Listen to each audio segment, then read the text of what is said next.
Involved with the adult industry when I was in college in Santa Barbara. I began dancing, and from that point forward, a couple producers came in and they said that I was beautiful and that I would be great in romance movies. So I went to LA the next day and I shot my very first scene, and I felt so loved that day because I was put in hair and makeup, I was told I was beautiful, I was going to be a star, and they sent my pictures over to an adult agency who I was with for about 2 years, and the rest is pretty much history, I guess you could say. How quickly did you go from that first time kind of not knowing anything into, I mean, you said how many years in the industry? 7 years. 7 years.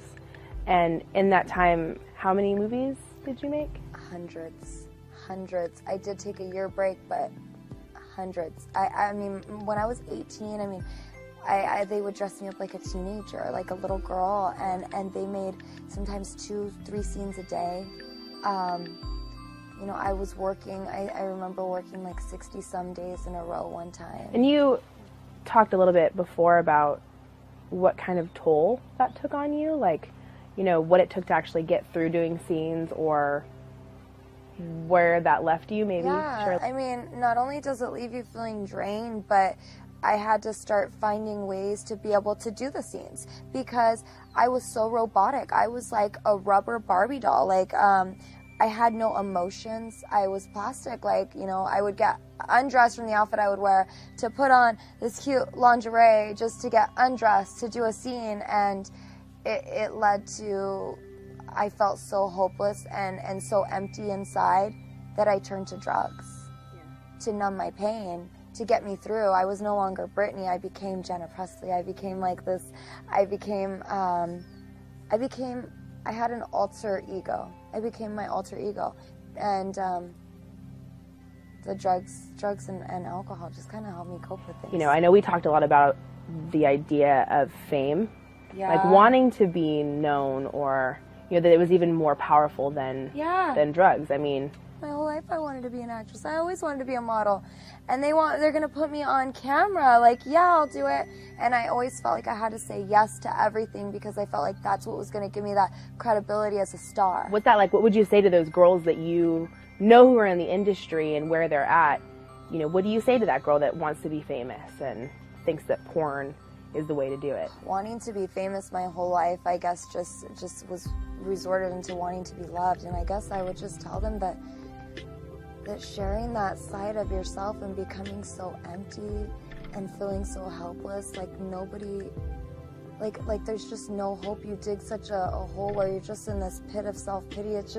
It's not worth it. The feeling of not caring if you live or die, the feeling of, you know what, nobody loves me except for these fans who I'm actually really kind of like disgusted by because they see me in my most personal moments. It's not worth it. It's not worth it. I would give it all back. I mean, I'm glad that I am where I am today, but it wasn't worth it.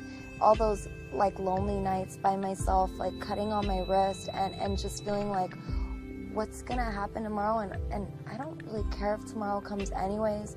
Wanting to die, trying to kill myself, spending all my paycheck on drugs, feeling like, oh, well, I made so much money. I just made $1,500. It's all going to drugs. Woo! Like, where's the accomplishment? Yeah. It's not worth it. And I believe that as women, we are worth it. And we are worth love. And we are worth real love. And you're not going to get that love from the industry. I just want every woman, everybody in the world, but every woman in this industry to feel what real love feels like. Because if they're anything like me, we don't know what real love is, and we're searching for it. Just thinking about you there in the shows, and I mean, you were always so sweet. You're just generally a sweet person, but seeing how there's this demeanor of you now, there's a peace upon you, you know? It's amazing to watch. Thank you. Yeah. Literally, it blows my mind. It's so exciting. To hear a story of life change like yours is one that is not very common I feel like there's going to be so many more souls in that industry that are going to be saved. I feel like you guys have been praying. I feel like Jesus is answering these prayers right now. Yeah, well, look at you, girl. Look at you. I mean, get out of here. Like, I mean, no, but you and I...